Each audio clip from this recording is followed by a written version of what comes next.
Headlines के बाद खबरें तफसील के साथ। जम्मू कश्मीर से दफा 370 को हटाए जाने के खिलाफ दायर अर्जियों पर सुप्रीम कोर्ट में समाअत जारी है। सुप्रीम कोर्ट में आर्टिकल 370 से मुतालिक दरखास्तों की आज 5वीं रोज भी समाअत जारी है। Chief justice of India DY Chandrachud की सरबराही में 5 जजों की आईनी बेंच दलाइल को सुन रहे हैं और दरखास्त गुजारों ने आर्टिकल 370 को मनसूख करने के फैसले को चैलेंज किया है। समाअत के दौरान CJI ने कहा कि एक बात बिल्कुल वाज़ेह है कि हिंदुस्तान के साथ जम्मू कश्मीर की खुद मुख्तारी का कोई मशरूत हथियार नहीं डाला गया है। खुद मुख्तारी का सरेंडर बिल्कुल मुकम्मल था। एक बार जब हिंदुस्तान में खुद मुख्तारी मुकम्मल तौर पर खत्म हो जाती है तो फिर पार्लियामेंट को कानून बनाने का इख्तियार आता है। 1972 में जम्मू कश्मीर के हवाले से आर्टिकल 248 में तरमीम की गई। इसमें कहा गया कि पार्लियामेंट को खुसूसी इख्तियारात हासिल हैं कि वो हिंदुस्तान की खुद मुख्तारी के लिए मुअत्तसबाना सरगर्मियों की रोकथाम से मुतालिक कोई भी कानून बनाए। इसलिए इल्हाक के आने के बाद खुद मुख्तारी का कोई निशान बाकी नहीं रहा। क्या ये दुरुस्त है कि आर्टिकल 248 जैसा कि ये था जम्मू कश्मीर पर 5 अगस्त 2019 से पहले लागू हुआ था? एक बार जब आर्टिकल 1 कहता है कि हिंदुस्तान रियासतों का यूनियन होगा और उसमें रियासत जम्मू कश्मीर शामिल, खुद मुख्तारी की मुंतकली मुकम्मल होगी। उन्होंने कहा कि हम आर्टिकल 370 के बाद के आइन को एक दस्तावेज के तौर पर नहीं पढ़ सकते जो जम्मू कश्मीर में खुद मुख्तारी के कुछ अनासर को बरकरार रखता है। आइन में ऐसी दफात हैं जो रियासतों की रजामंदी से भी लागू होती हैं। आर्टिकल 249 को ही देख लें। उन्होंने कहा कि इत्तफाक राय सिर्फ जम्मू कश्मीर के साथ ताल्लुकात के लिए अलग थलग चीज नहीं है। आइन में मुख्तलिफ किस्म की रजामंदी जरूरी है। इसका मतलब ये नहीं कि ये यूनियन की खुद मुख्तारी की अक्कासी नहीं करता।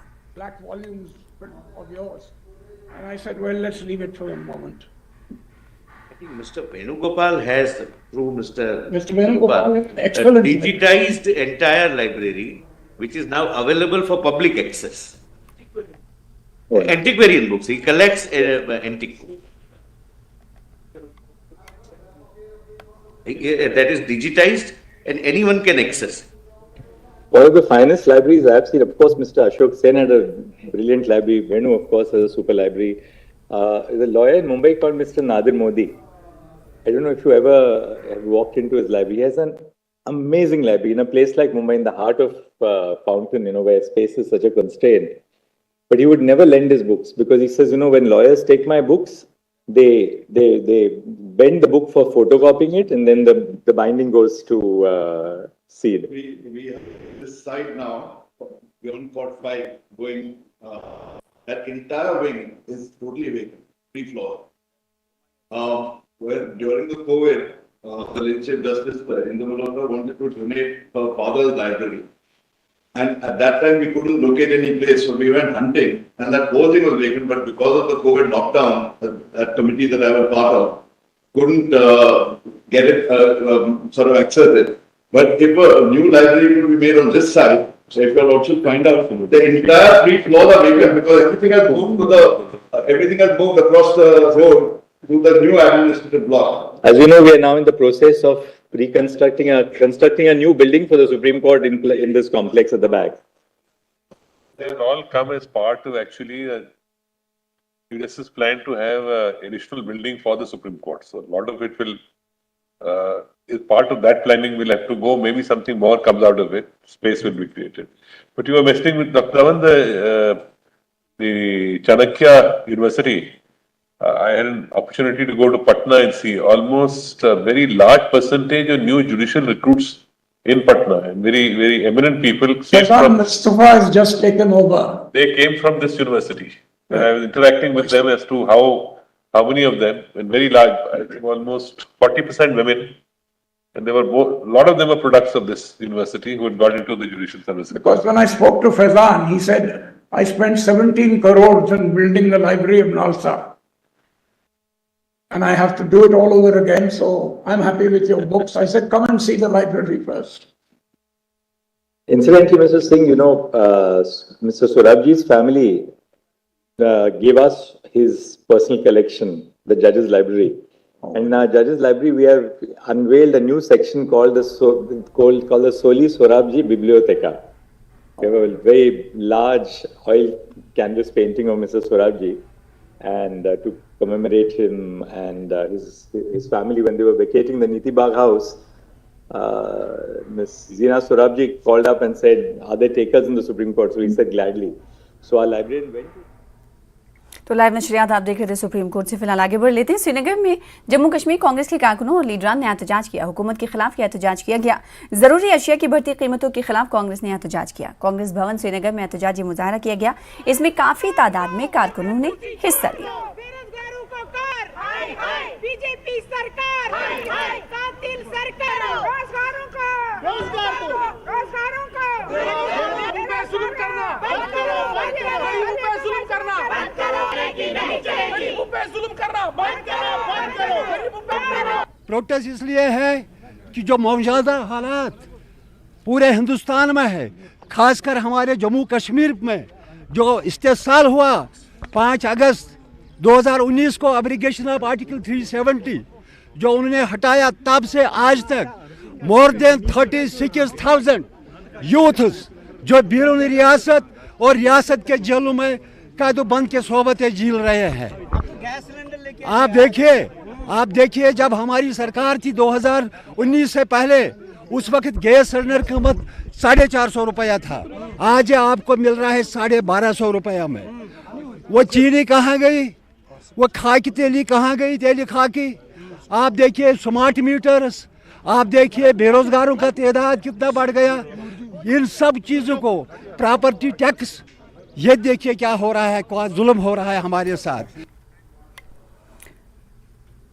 एसएमसी कमिश्नर अतहर आमिर खान ने कहा कि वो श्रीनगर स्मार्ट सिटी प्रोजेक्ट के तहत जारी तरक्याती कामों को तकमील तक पहुंचा रहे हैं और उम्मीद है कि आने वाले 4 से 5 दिनों में वो मुकम्मल हो जाएंगे। इससे लाल चौक और इससे मुल्का बाजारों की पूरी शक्ल बदल जाएगी और ज्यादा से ज्यादा सयाह राग़िब होंगे।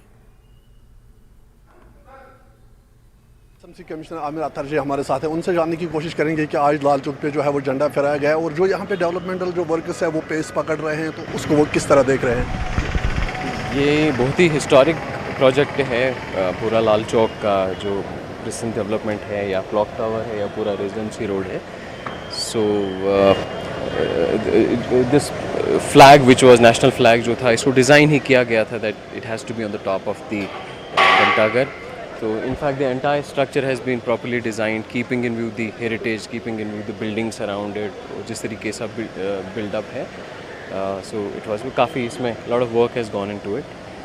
इसी तरीके से जो बाकी हमारा लाल चौक का प्लाजा है, this is again almost complete. We are hopeful that in next maybe another 4-5 days we should be able to complete this.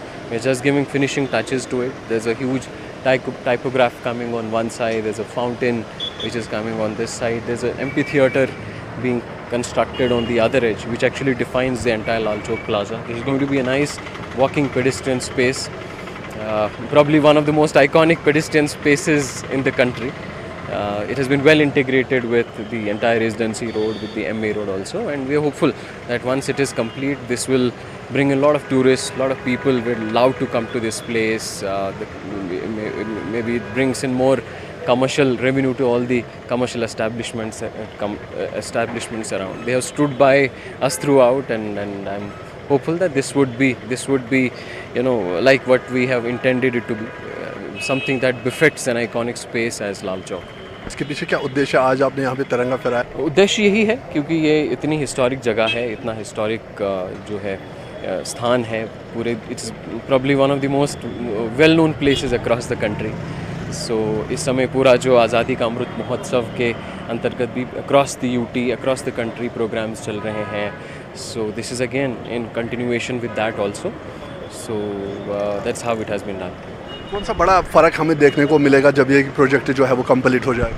एक तो जिस हिसाब से इसको पूरा डिज़ाइन किया गया है, as I was saying again, पूरे रेजिडेंसी रोड में या लाल चौक में, number 1 is all the electricity lines they have been put underground. So this is again going to be completely wire free. जैसे आप इस साइड अभी देख रहे हैं, there are no wires, everything has been removed. Similarly on the other side and across the entire residency road will have no wires, everything is underground, electricity is underground, communication lines are underground, there are proper compact stations and feeder pillars through which distribution of electricity is done. इसी के साथ साथ the sewerage, drainage of this entire area that has again been improved. This area did not have any dedicated sewer line. Now we have laid the sewer network across this area. Then again, the road, main road, that is the residency road, it has been made properly uniform throughout. It's a properly designed road. The walkways have been nicely done. So the entire residency road, right from tourist reception center all across the Amira Kadal, would be quite walkable and pedestrian friendly. You will be very comfortable walking around. Then this Lal Chowk is again a public space, just like Polo View. We want a lot of people to come here, sit, enjoy the space, and this would be definitely a must-come spot for anybody who is visiting Srinagar city. जिस तरह से आपने देखा, ये थे आमिर अतर, जिनका कहना है कि यहाँ पे ये जगह जो है वो काफ़ी खूबसूरत है, बनाने इसको जा रहे हैं। और यहाँ पे हम देख रहे हैं कि लाल चौक पे जो है वो आज तिरंगा फहराया गया, बहुत सारे लोग आए हैं, पूरा उत्साह का माहौल है और जो लाल चौक का लुक है वो टोटली बदल जाएगा। और यहाँ पे जब ये पूरे सारे काम जो डेवलपमेंटल वर्कर्स जब पूरे हो जाएंगे तो लाल चौक में ज़्यादा टूरिस्ट आएंगे और जो के दुकानदार है, ट्रेडर्स है, उनका काम भी जो है वो पहले से बहुत ज़्यादा बढ़ जाएगा। फिरोज वानी के साथ रईस मागरे, नेटवर्क 18, श्रीनगर। फिलहाल इसी के साथ रुकेंगे छोटे से ब्रेक के लिए, कुछ और खबरों के साथ चल लौटेंगे।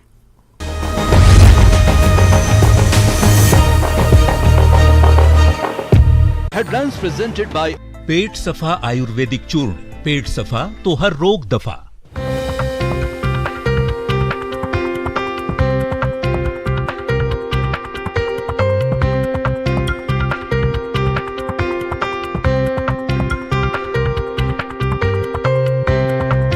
हेडलाइंस प्रेजेंटेड बाय पेट सफा आयुर्वेदिक चूर्ण।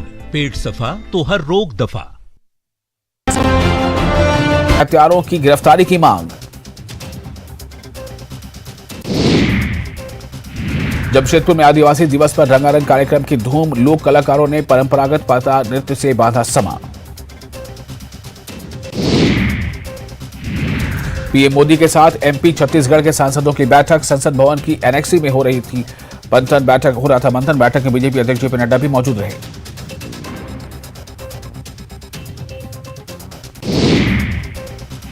लोकसभा में अमित शाह का विपक्ष पर प्रहार। कहा, जनता को है सरकार पर विश्वास, बिना छुट्टी लिए पीएम मोदी 24 में 17 घंटे करते हैं काम। बीजेपी महासचिव कैलाश विजयवर्गीय ने ट्वीट कर बुझाई पहली। लिखा, बूझो तो जाने, 13 बार लॉन्चिंग के बाद भी फेल, बताओ कौन।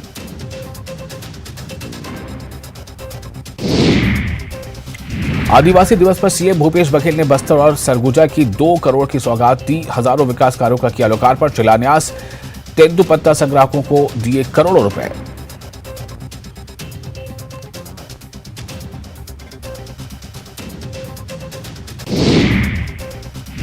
कांग्रेस अध्यक्ष मल्लिकार्जुन खड़गे के छत्तीसगढ़ दौरे से पहले सियासत। बीजेपी ने बताया कांग्रेस का नया रिमोट। कहा, खड़गे भले इंसान, कांग्रेस से किया पलटवार। रायपुर में न्यूज 18 की खबर का बड़ा असर। 2 दिन खुद हाउसिंग बोर्ड कॉलोनी पहुंची हेल्थ टीम। पीलिया फैलाने की प्रमुखता से दी थी खबर। और दुर्ग में डेंगू ने पसारे फिर पैर।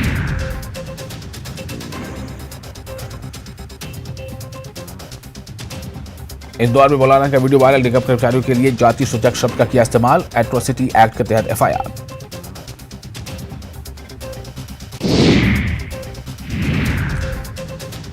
बेतिया में गंडक नदी का कहर। प्रसव पीड़ा से कराह रही गर्भवती को जुग।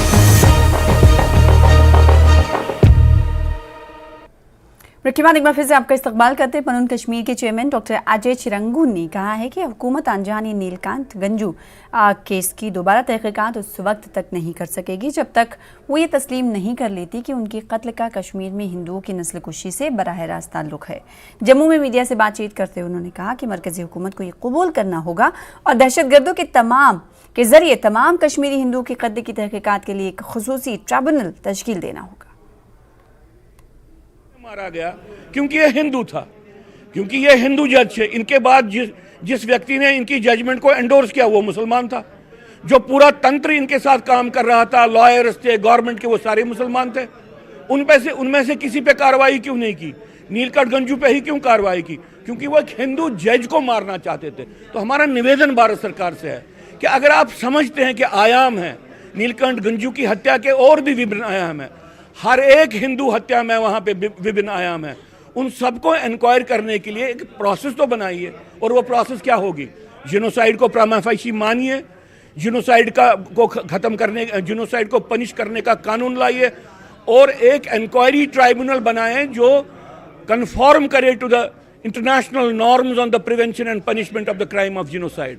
आपको न्यूरमबर्ग टाइप ट्रायल करनी है, आपको टोक्यो ट्रायल्स करनी है, तब ट्रुथ बाहर आएगा।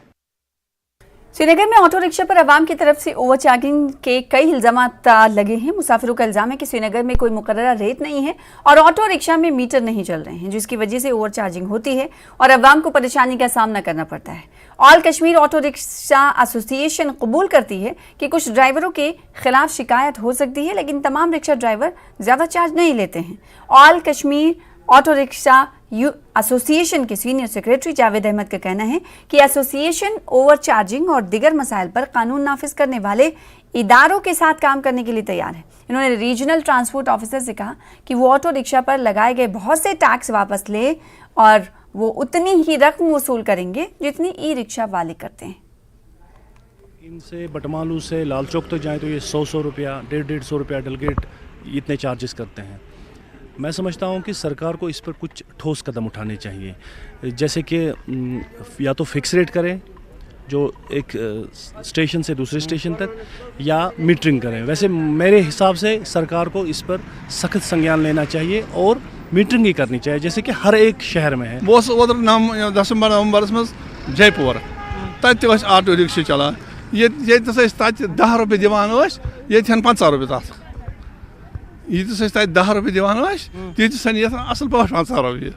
आ बिल्कुल वो खुद वारिया लट फेरान यह अकि मस्जिद पे बेकिस मस्जिद हेकान गि पे जरूरी ऑटो दिन तो तम 10 रुपये हेवान नफर।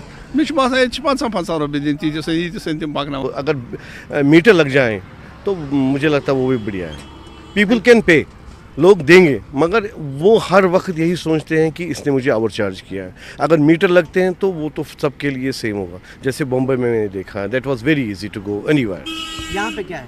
यहाँ पे देखा ये ओवर चार्ज होते हैं बहुत ज़्यादा। अगर वो ओवर चार्ज भी ना करे तब भी लोग जो लोकल होता है उसको लगता है इसने मुझे लूट लिया। हाँ, आरटीओ साहब की शिकायत भी है, एसएसपी साहब की शिकायत है, काफ़ी बार ऐसा हुआ है, ये मानने के लिए मैं तैयार हूँ, लेकिन सब एक जैसे नहीं है। देखिए 15,000 ड्राइवर्स है, कोई कुछ भी करता है। हमने एसोसिएशन ने काफ़ी बार कोशिश की कि हम खुद फील्ड में आएंगे, एसोसिएशन के मेंबर फील्ड में आएंगे, वो काम करेंगे, बजरिया एनफोर्समेंट काम करेंगे। हम देखेंगे कहाँ पर ओवर चार्जिंग हो रही, उसके खिलाफ एसोसिएशन भी कार्रवाई करेगा और पुलिस भी करेगी, ट्रैफिक डिपार्टमेंट भी करेगा, उसके लिए हम तैयार हैं। लेकिन कम अज़ कम ये मसला जो हमारा है इस पर गौर कीजिए। ई रिक्शा वाले भी 20 रुपये लेते हैं, मैं उसके बावजूद कह रहा हूँ कि हमें पेट्रोल पे चलना है। मैं 20 रुपये 30 रुपये हिसाब से हर एक जगह पे जितने किलोमीटर आएंगे उस हिसाब से मैं 20 रुपये 30 रुपये हर एक जगह पे चलने के लिए तैयार हूँ। हमारा टैक्स जो है बिल्कुल पूरा क्लियर होना चाहिए। हमारे डॉक्यूमेंट जो कैंसिल, खाली आरसी रखिए आप, इंश्योर हमारे लिए। हाँ बिल्कुल, ई रिक्शा के लिए इंश्योर है, हम भी इंश्योर है, क्योंकि इंश्योर हमारी सेफ्टी है। आरसी ये 2 कागज़ हमारे रखिए, बाकी मुझे कोई एतराज़ नहीं है। मैं हर जगह श्रीनगर सिटी में हर जगह 20 रुपये सवारी भरने के लिए तैयार हूँ। उधर जम्मू शहर के नई बस्ती इलाके में आज लोगों का एक ग्रुप सड़कों पर निकल आया। वो अपने इलाकों में स्मार्ट मीटर लगाने के खिलाफ एहतजाज कर रहे थे। इनका कहना है कि इलाके के लोग बहुत गरीब हैं और बिजली के भारी बिल अदा करने की इस्तात नहीं रखते। उन्होंने बेवाओं और बेसहारा अफराद के लिए माहाना पेंशन के इजरा का भी मुतालबा किया।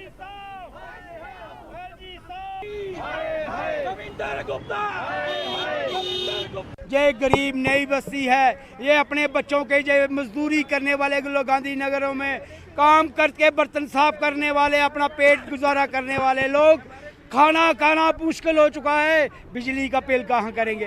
पिंछना विधवाल जनानी ने पिंछना वो भी बंद कर उड़िया है। आटा को पर अभी 10 किलो अंगूठा लाग दे दोसी आटा मिलग, इन्हें आटा नहीं मिलना है। लोग कह रहे हाथ तो सीए दे पांडे मांझी तो कोहदा नहीं भी लगता अंगूठा है। आटा बंद, खंड बंद, हर चीज बंद। 1200 सिलेंडर जो अगर 1200 नहीं होंगे उन्हें सिलेंडर को तो पुराना है, नहीं पुराना उन्हें सिलेंडर है। हर चीज उड़ तू खादा 2-2 2.5 मरले से, अगर 2-2 2.5 मरले से 4 फैमिलियां उन्हें 2-2 2.5 मरले ऊपर के मकान पाने या थल्ले कियां सोना सारे जमीन च बनना जाने। सीआरपीएफ की जानिब से श्रीनगर के इलाके माईसमा में एक मुफ्त तिब्बी कैंप का इनेकाद किया गया, जिसका इफ्तिताह अजय यादव ने किया। माईसमा और इसके मुलक्का इलाकों से बड़ी तादाद में लोग कैंप का दौरा करने आए और मुफ्त अद्वियात हासिल की। उन्होंने मजीद कहा कि ऐसे कैंप आवाम के लिए बहुत फायदेमंद हैं, खास तौर पर जो डॉक्टरों की फीस बर्दाश्त करने के काबिल नहीं। CRPF की 132वीं वहीनी ने यहाँ मेडिकल कैंप लगाया है सिविक एक्शन प्रोग्राम के तहत। ये मैसूमा कम्युनिटी हॉल में जैसे आप देख रहे हैं, यहाँ पे हमारे मेडिकल कैंप में जो आम नागरिक है, आम यहाँ की जनता है, उन सब को जो उनकी जो लाइफस्टाइल डिजीज़ हैं, जो जनरल एक इन्फेक्शन और जो बाकी सारी डिजीज़ हैं, उन सब के लिए दवाइयाँ देने का बंदोबस्त किया गया है। ये जो कैंप हमने लगाया है, ज़्यादा बड़ा उद्देश्य पब्लिक के साथ एक कनेक्ट को कायम करने का है।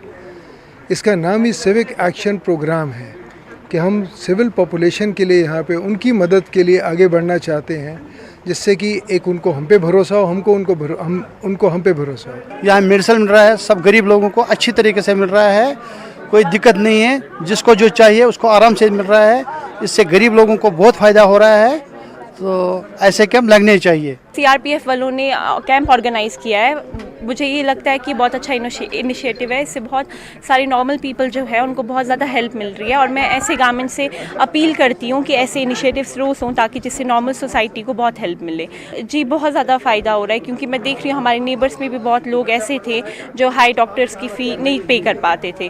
तो आज ये इनिशिएटिव के थ्रू फ्री चेकअप्स हो रहे हैं, फ्री मेडिसिन मिल रही है, जो कि एक बहुत अच्छा काम है। फिलहाल जी के साथ रुकेंगे एक और ब्रेक के लिए। कुछ और खबरों के साथ जल्द लौटेंगे।